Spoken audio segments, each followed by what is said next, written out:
논란과 화제를 낳고 있는 민주당 인물을 몇 명 짚어보겠습니다. 첫 번째 인물, 김용민 의원입니다. 잠시 어제도 전해드렸습니다만 윤석열 대통령이 국회에서 시정연설을 마치고 악수를 청했을 때 바로 저 장면이죠. 이제 그만두시라라고 했는데 그런데도 민주당 내에서 당에 도움이 안 된다는 비판이 나오고 있어요. 들어보시죠. 청와대 정무수석 지낸 최재성 전 의원의 평가입니다. 이것은 매우 저열한 거예요.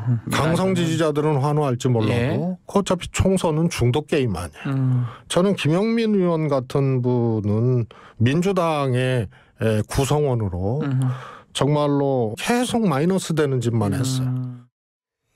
예.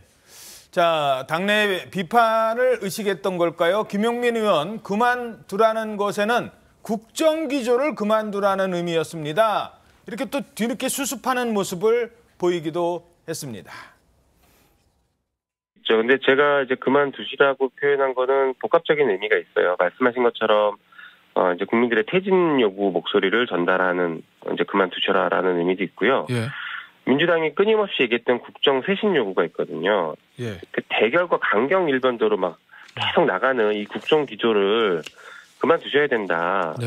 이런 의미도 같이 포함돼서 얘기를 한 거예요. 자, 어떻게 들으셨습니까? 김용민 의원이 진짜 저 발언을 했다고 본인이 얘기를 하잖아요. 그 대통령을 그냥 대놓고 모욕을 한 거죠. 국회의원이 무슨 말을 할 수 있다. 또 본회의장이니까 할 수 있다고 쳐도 그것은 어떤 국민들도 아마 그것을 이해할 수는 없을 겁니다. 그리고 김용민 의원이 뒤에는 또 말을 좀 바꾸잖아요.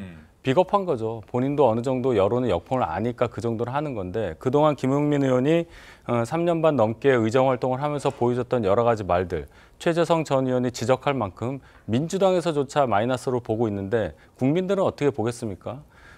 투표 잘해야 됩니다. 물론 당을 보고 하겠지만은 어떠한 성향을 갖고 있는 사람이 나를 대표할 수 있느냐 이걸 보고 투표를 해야 한다고 보고 저렇게 인간적으로 또 기본 품성을 갖고 있지 못한 분이 의정 단상에 서는 일이 저는 없었으면 좋겠습니다. 예, 자, 저 발언이 일부 강성 지지층한테는 속 시원하다 이럴 수도 있겠습니다만 결국 득이 많을까 실이 많을까 어떻게 보십니까? 저는 실이 더 많다고 봅니다. 아쉽죠.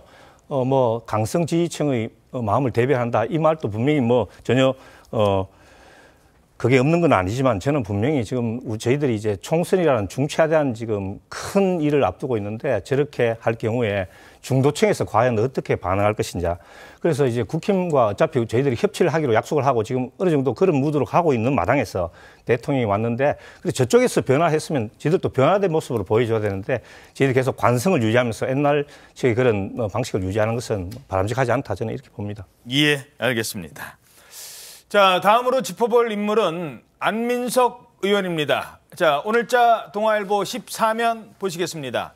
안민석 의원이 최순실 명예훼손 혐의로 기소됐다라는 겁니다. 안민석 의원이 옛날에 2016년 라디오, TV 등에 출연해서 최서원 씨의 독일 은닉재산 수조 원 있다. 이걸 독일 검찰로부터 확인했다라고 주장했잖아요. 이게 지금 문제가 되는 거예요. 그랬더니 안민석 의원은 아니 내가 4년 전에 했던 얘기를 이제 와서 왜 기소를 하느냐 이렇게 반발하고 있다는 겁니다. 자, 법률 전문가는 어떻게 보십니까? 저거는 그냥 본인 잘못이나 되돌아보면 되지 뭘 기간 가지고 이렇게 트집 잡으시나 싶은데 저거는 저만큼의 시간이 걸릴 이유가 있었어요. 왜냐하면 안민석 의원 자체가 최순실 씨가 미국의 방산업체로부터 일감 몰아주기를 해가지고 이제 이득을 얻었다. 이게 하나가 있었고 그리고 독일에 400조를 묻어놓고 독일의 또 페이퍼 컴퍼니를 통해가지고 그걸 운용한다. 독일 검찰로부터 확인했다. 이게 두 가지 발언이 있는데 두 가지 다 외국에서 확인을 해야 되는 문제잖아요. 검찰은 유죄의 입증을 하기 위해서 이게 허위라는 걸 밝혀내야 되니까 외국에서 이게 진짜 맞는지 틀린지를 확인하는 작업이 그만큼 오래 걸려요. 왜냐하면 제가 또 예를 하나 들어서 설명하자면 제가 재판에서 외국에 있는 증거를 한번 이렇게 조회해서 받으려고 했거든요. 근데 굉장히 어려워요. 헤이그 협약이라는 걸 통해서 국가 대 국가 간의 증거 조회를 해야 되기 때문에 최소 2년을 잡아야 된다 그러더라고요. 그 증거를 받는 데만. 그러니까 지금 4년 걸린 게 당연한 수순이에요. 그리고 경찰 단계에서 그만큼 걸렸고 검찰로 왔을 때 미국에 대한 그 허위 명예훼손 발언은 진작에 기소 의견으로 올라가 있었고 검찰의 독일의 그 발언이 이제 최근에 올라가서 검찰 단계 시간이 얼마 안 걸렸어요. 그러니까 미뤄두고 검찰이 뭐 어떻게 했다라는 거는 팩트하고도 맞지 않고 이 외국에서 확인해야 되는 사건은 원래 이렇게 갑니다. 아, 그렇군요. 자, 그런데 요즘에 그 논란이 되는 또 글들이 있잖아요. 그 전청조의 글. 최소원 씨 딸 정유라 씨가 SNS에 그 IM 뭐 신뢰 이런 그 SNS에 전청조 씨의 화법을 빗대서 이 안민석 의원을 겨냥했다 이런 얘기가 나와요.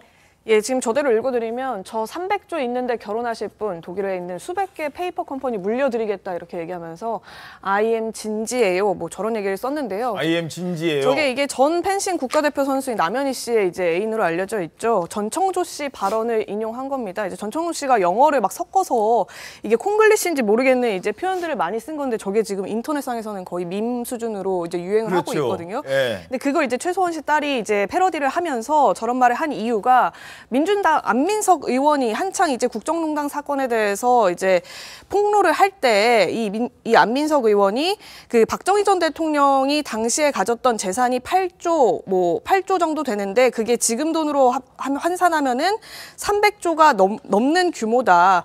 이 300조가 넘는 규모를 최순실 일가가 재산을 일군 그 시작점으로 보면 된다. 이런 또 주장을 했었어요. 그래서 지금 이 최소원 씨 딸이 내가 그때 이 300조 가지고 있다고 주장을 하던데 나 이 말 진짜다. 안민석 의원의 말에 빗대서 다소 이제 비판하는 투로 얘기를 한 겁니다. 예. 자, 그런데 요즘에 이게 유행인가 봐요. 전청조 씨의 이 화법을 인용한 사람이 또 있습니다. 이 말도 논란이 되고 있는데 바로 조국 전 법무부 장관이래요. 조국 전 법무부 장관이 어떤 글을 올린 겁니까? 자기 SNS에 아임 공정, 아임 법치, 뭐 아임 신뢰 이렇게 올렸대요. 근데 이게 쭉 저렇게. 근데 문제가 되는 게 뭐냐면 저렇게 올리니까 네티즌들이 댓글에 지금 뭐 자기 얘기하냐, 자아 비판하냐 이러니까 글을 계속 수정한 거예요. 나는 지금 윤 정부 때리고 싶어 올렸는데 오히려 내가 욕을 먹으니까 바꾸면 어떻게 이 글을 살릴 수 있지 않을까 싶었나 봐요. 그래서 어떻게 바꿨어요? 또 밑에는 이제 뭐 아임 정의 이렇게 추가했는데 또 욕 먹으니까 밑에 뭐 누가 떠오르나요? 이렇게까지 이제 또 붙였거든요. 아, 이게 내 얘기한 게 아니라 누구를 비판한 거다? 그런데도 불구하고 네티즌들이 그래도 조국 장관 당신밖에 안 떠오른다. 입시비리 저지른 사람이 이게 할 말이냐. 본인이나 되돌아봐라. 지금 엄청난 비판을 초래했기 때문에 그냥 뭐 망신살만 뻗친 게시글이 돼버렸습니다. 예, 뭐 이런 논란도 있다는 겁니다. 자, 다음 화제의 인물 보시죠. 바로 박범계 의원입니다. 그동안 박범계 의원 한동훈 장관과 뭐 만날 때마다 이런 상황이 펼쳐졌었잖아요. 그 장면 먼저 보시죠. 법무부 장관께서 왜 그렇게 얇은 미소를 띄우고 있어요? 이 점에 대해서 제 표정까지 관리하십니까? 혹시 뭐 관리하는 게 제가 관리한다 관리됩니까? 그러니까 좀 무겁게 좀 법무부 장관답게 하세요. 예? 그러고 있습니다. 소리 지르지 마시고요. 가볍기가 정말 깃털 같아요. 예, 제가 여기 우연히 훈계드리러 온 것은 아니고요. 질문을 해주시면 됩니다. 내가 왜 한동훈 장관께 훈계를 합니까? 개인 박범계가 아니었어. 그렇지 않습니까? 반말은 하지 말아 주셔야 되지 않겠습니까? 검찰이 야당 대표를 구속하겠다는 취지인데 저 정도 자신도 없어도 되겠습니까? 그냥 발꼬리 잡으시네요. 지금 당연히 증거를 설명하는 것이고요. 한동훈 장관 설명을 드리는 거죠. 특기가 아닙니다. 예, 저렇게 앙숙이라는 단어가 어울렸던 한동훈 장관과 박범계 의원. 그런데 어제는요, 아주 훈훈한 분위기였대요. 이렇게요. 상담 전문가도 필요하고 법률 전문가도 필요해요. 피해자 보호를, 법률적 구조를 할 수 있는 방안을 한번 살펴봐 주셨으면 좋겠습니다. 좋은 말씀입니다. 잘해보겠습니다. 정말로 잘 해보실 생각이십니까? 예. 열심히 하려고 한 느낌은 듭니다. 네, 중간에 김도우 위원장이 씩 한번 우는데 왜 이래 오늘은. 자, 저런 모습 어떻게 보셨습니까? 모처럼 보기 드문 참 훈훈한 모습이죠. 워낙 저희 그 여당과 야당이 세게 싸웠는데 그래서 국민들이 정치에 바라는 가장 이제 큰 게 제발 좀 싸우지 말라는 건데 지금 싸우지 않고 저렇게 정책적인 토론을 하는 모습 보기 좋고 앞으로 저런 광경을 더 자주 볼 수 있기를 기대하겠습니다. 예, 알겠습니다.